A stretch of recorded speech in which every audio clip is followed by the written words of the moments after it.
In the biblical creation story, God creates light first of all. It defeats the darkness and enables you to see and creates order in the world and enables also the work to continue.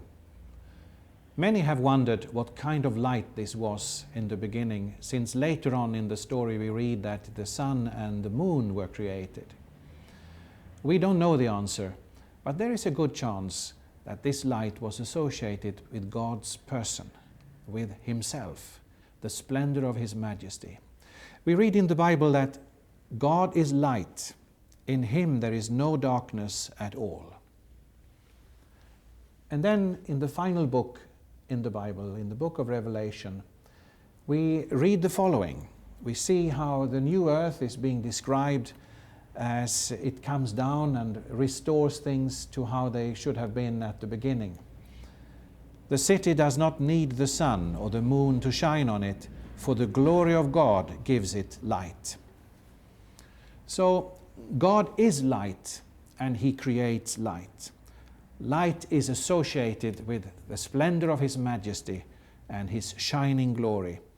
But light is also that which opens up a possibility to see, because it is removing the darkness. Light is used in the book of Psalms in that double meaning. For with you is the fountain of life, in your light we see light.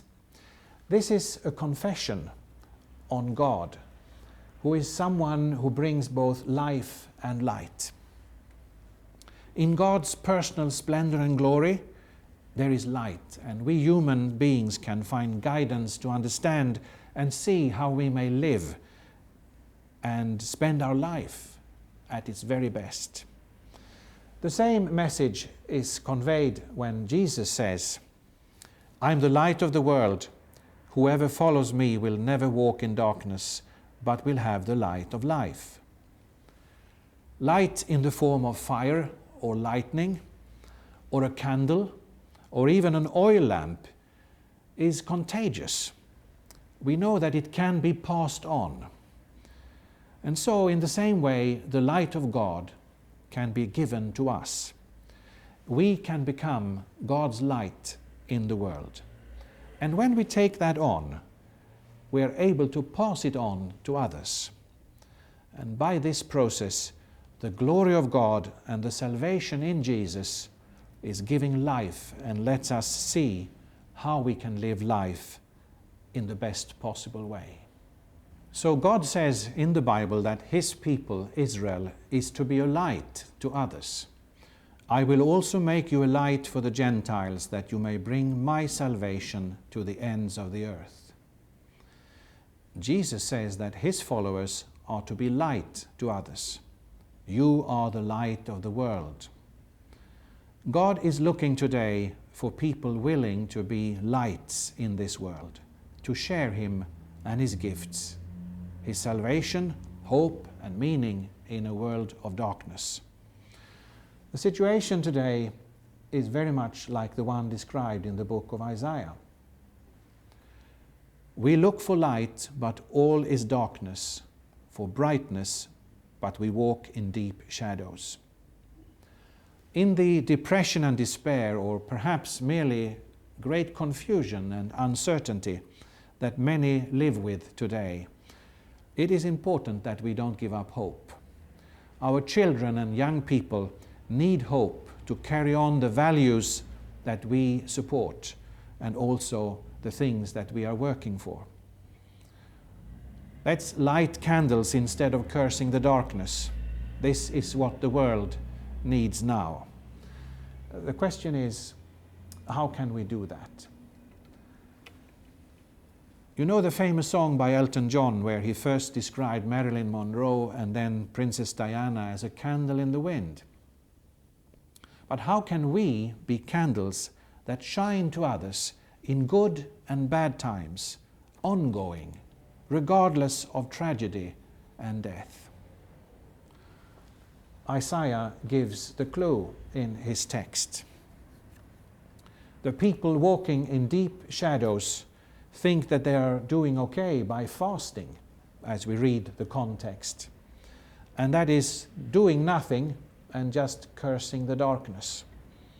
But God says in this text, if you do away with the yoke of oppression, with the pointing finger and malicious talk, and if you spend yourselves in behalf of the hungry and satisfy the needs of the oppressed, then your light will rise in the darkness, and your night will become like the noonday. The Lord will guide you always. And so we see in the Bible that there is this idea that by acts of mercy and compassion, we can be candles of light in the world, and we can bring God to the world.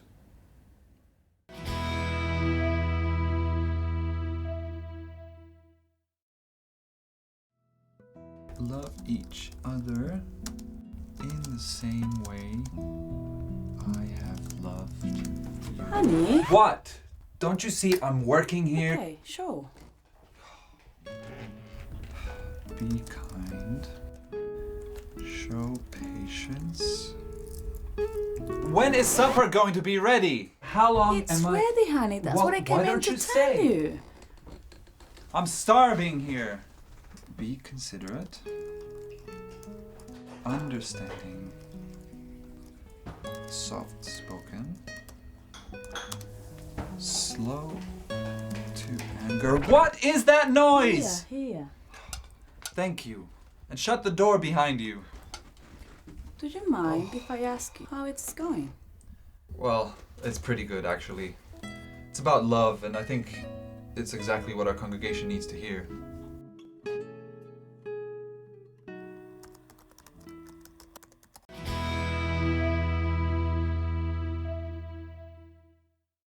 Acts of mercy and compassion are lights. It is God's light to people. And we make it shine by lighting each other's candles. Remember that Martin Luther King said, "All the darkness in the world cannot obscure the light of one single candle." That sounds very hopeful.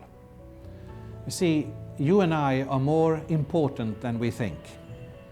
You can bring light to people by loving them and doing good things for them, by spending yourself on behalf of needy people.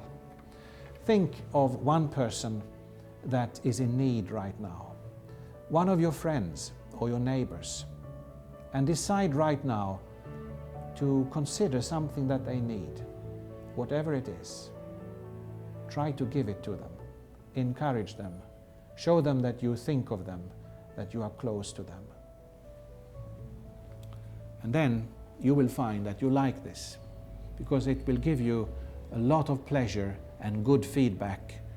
Then continue and continue until it becomes your lifestyle, and more people will join you and want to imitate what you do for them. My question is, are you with us in this?